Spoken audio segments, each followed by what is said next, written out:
minutos, a conversa de redação tem a participação do Eduardo Costa, do Júnior Moreira e da economista Rita Mundim. O prefeito Alexandre Calil reabre diálogo com donos de bares e restaurantes. Esses estabelecimentos estão fechados, Eduardo Costa, desde o início da pandemia. Bom dia para você. Pois é, meu caro. Eu penso que todo e qualquer administrador público, mais ou menos importante, deve pedir uma cópia à Rádio Itatiaia, se não teve oportunidade de ouvir e apreciar a entrevista que você e a Aline fizeram hoje com o professor Adriano Cerqueira.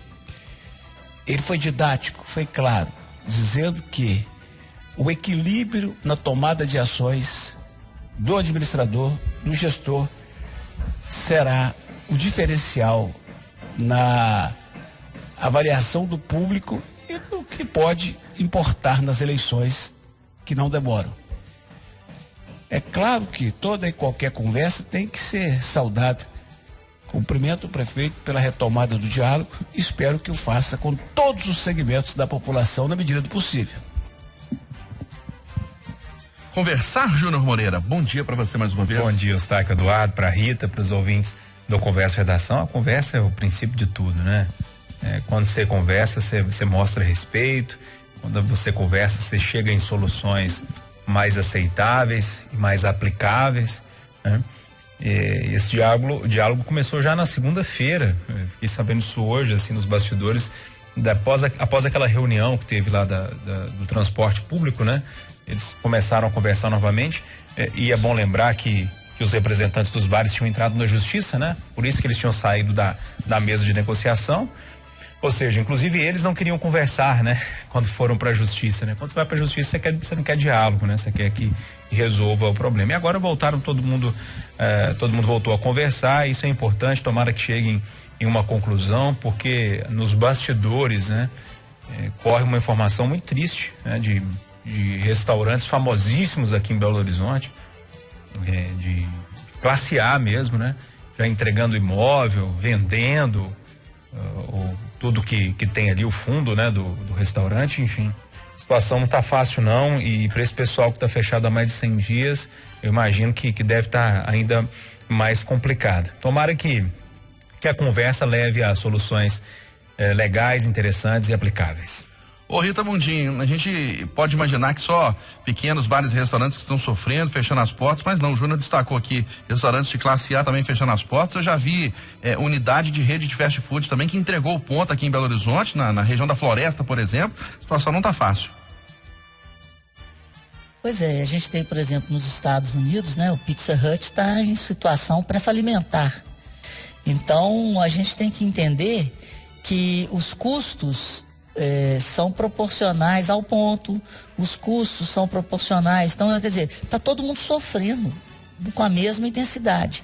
E esse segmento tão importante, é bom que esse diálogo seja retomado, porque antes de Belo Horizonte ser a cidade do Carnaval de Belo Horizonte sempre foi a capital dos botecos.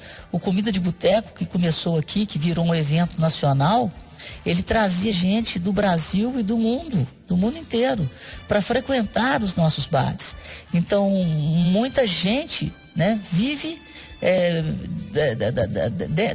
desse comércio, do bar, do restaurante, a culinária mineira, a gastronomia mineira. Então, nós estamos enterrando muita coisa. Então, é necessário o diálogo para que a gente continue sendo referência nacional e mundial em gastronomia. Minas não tem mar, Minas tem bar. Então, isso faz parte da cultura, não só de Belo Horizonte, como do estado, né? E por aí a gente tem essa fama dos nossos tiragostos, da nossa cachaçinha. Então, é toda uma história que está por trás disso.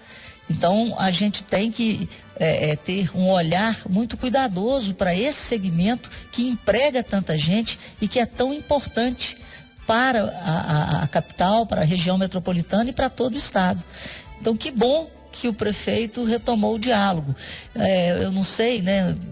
O que eu ouvi foi ao contrário do que o Júnior falou. A falta do diálogo é que levou o pessoal dos bares, dos restaurantes a entrar na justiça, e não o contrário.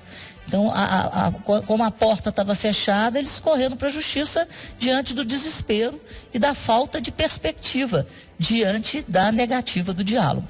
Então, que ótimo, portas abertas, todo mundo à mesa.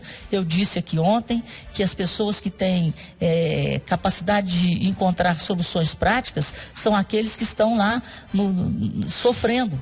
Então, a gente tem que unir toda a qualidade técnica desse corpo, né, de combate ao Covid da prefeitura ao sofrimento na prática dos donos de bares e restaurantes que com certeza estão buscando pelo mundo soluções para apresentarem e colocarem na mesa do prefeito. Aqui pelo WhatsApp, o Ricardo do Gameleira está dizendo o seguinte, que ele é contra a volta do comércio. Destacou que ontem mais um recorde de mortes em Minas Gerais, 73 em 24 horas. O pico da doença está chegando e ele diz que bar e restaurante é nível máximo de transmissão de risco, né? De risco de transmissão da Covid-19. E internações por coronavírus em UTI batem recorde na capital mineira, Júnior. Pois é, Eustáquio, a gente está chegando próximo ao pico, né? Pelo menos é a expectativa das autoridades de saúde, né? No próximo dia 15, dia 16, enfim, esse pico aconteça, né? Que é o momento que mais casos e mortes vão ser registradas, né? Depois seguir um platô, né? No momento em que isso segue de forma mesmo com muitas mortes, muitos casos, mas no mesmo número, né? No mesmo nível, e depois começa a cair. A gente deve chegar nesse nível máximo já na semana que vem, segundo os estudos, se nada mudar. E vai chegar no momento que, inclusive, a gente está falando aí, 92% de ocupação dos leitos de UTI para Covid aqui em Belo Horizonte. Eu tenho muita esperança que a gente vai passar por tudo isso, Eustáquio, ouvintes do Conversa de Redação, de uma forma mais tranquila, né? O Eduardo tem essa esperança há muito tempo e eu estou ainda, né? Assim, com muita preocupação em torno disso, mas eu acho que a fala do Eduardo vai se concretizar, ou seja, nós devemos passar esse pico, graças a Deus, né? Sem que ninguém morra, sem que alguém morra sem atendimento médico, né? Que é o mais triste de tudo, né? Todo mundo tem esse direito de tentar se salvar e tomara que isso aconteça, a gente está torcendo por isso e agora parece que realmente a gente está caminhando para essa situação. Ô Rita, para você era uma situação inevitável esse recorde de internações ou houve alguma falha aí na abertura de leitos, na sua opinião, em Belo Horizonte? Não, é a velocidade do vírus vis-à-vis o sistema de saúde.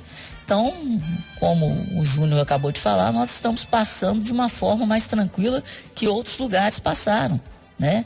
A gente está conseguindo atender a demanda dos casos mais graves.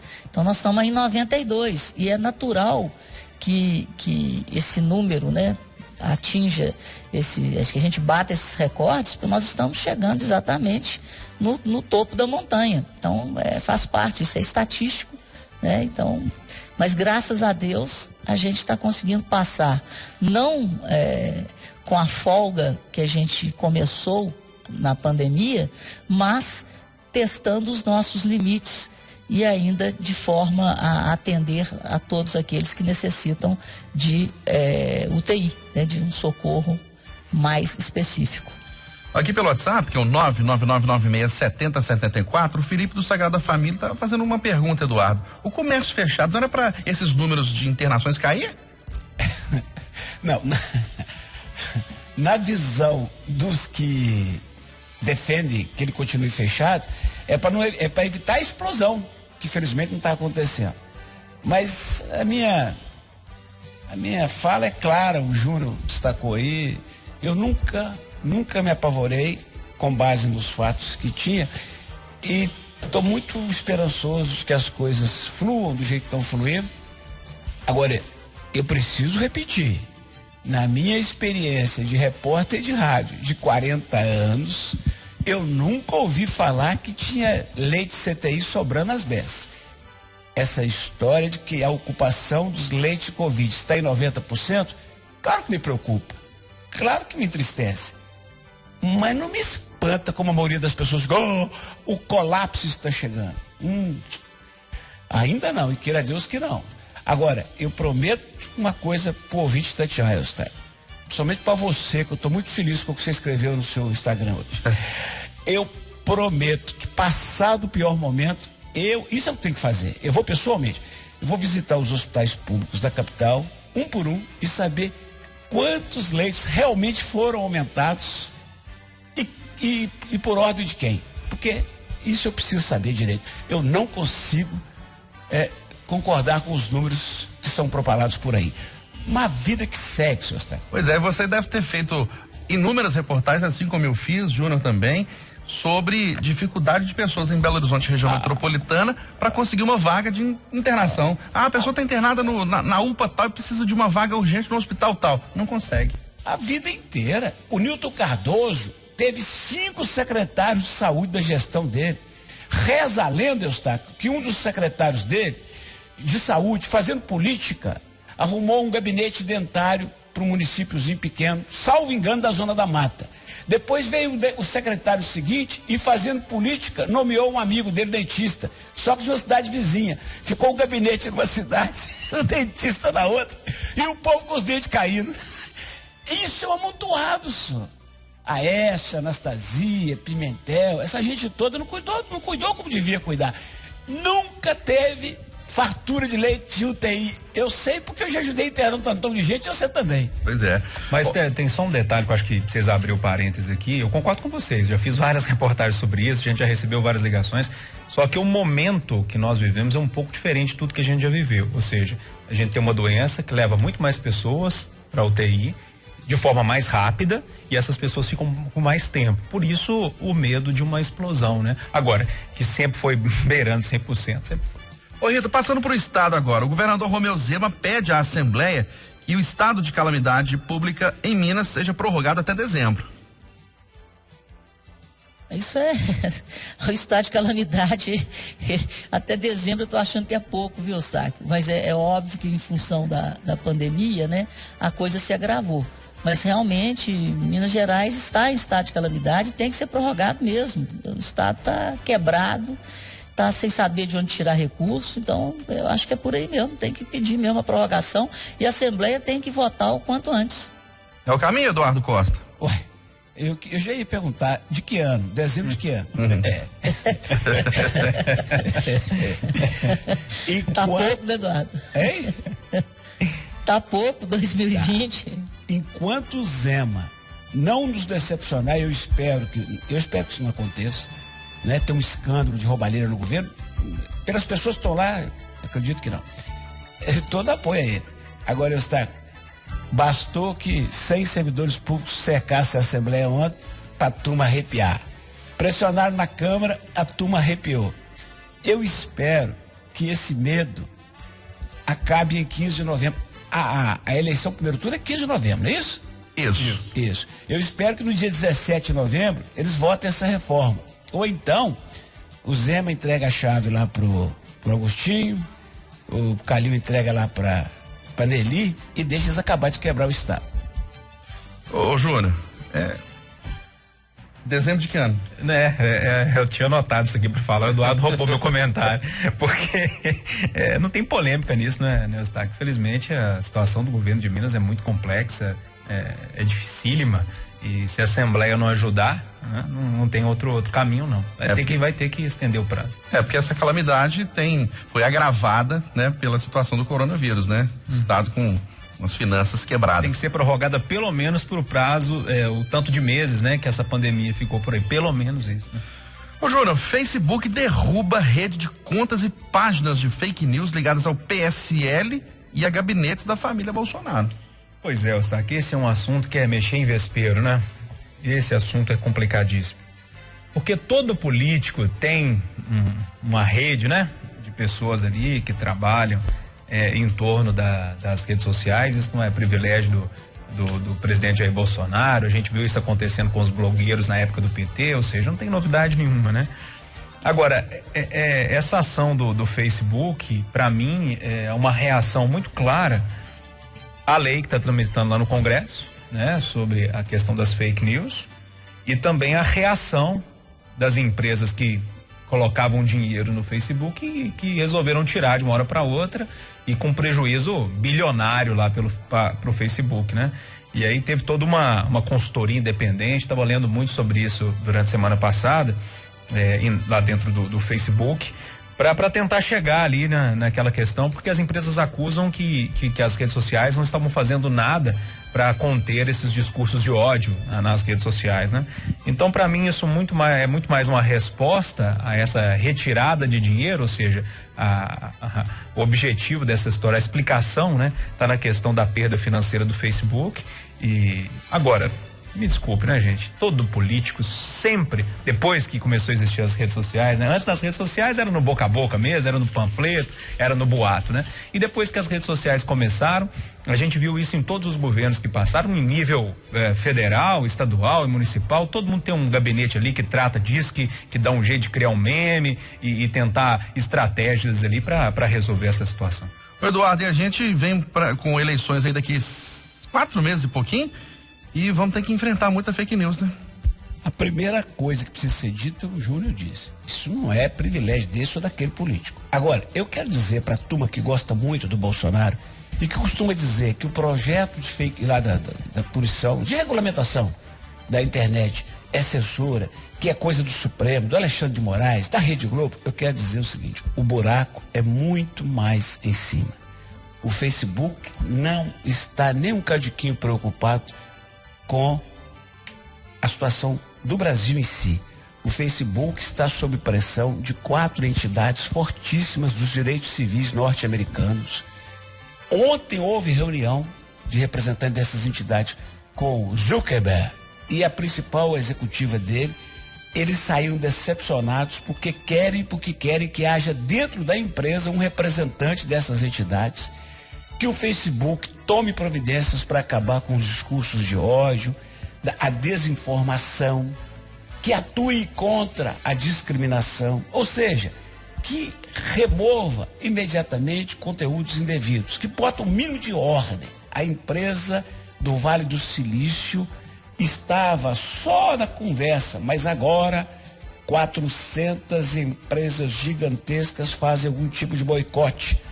Um deixa de anunciar, o outro deixa de prestigiar, e o Facebook começou a sentir a dor no bolso, que é a dor que dói mais no Vale do Silício.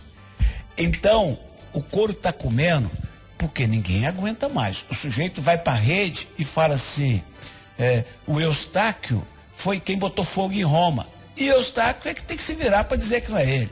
É por aí. Isso é só o começo de uma mudança que eu, particularmente, estou sonhando desde que a internet foi criada.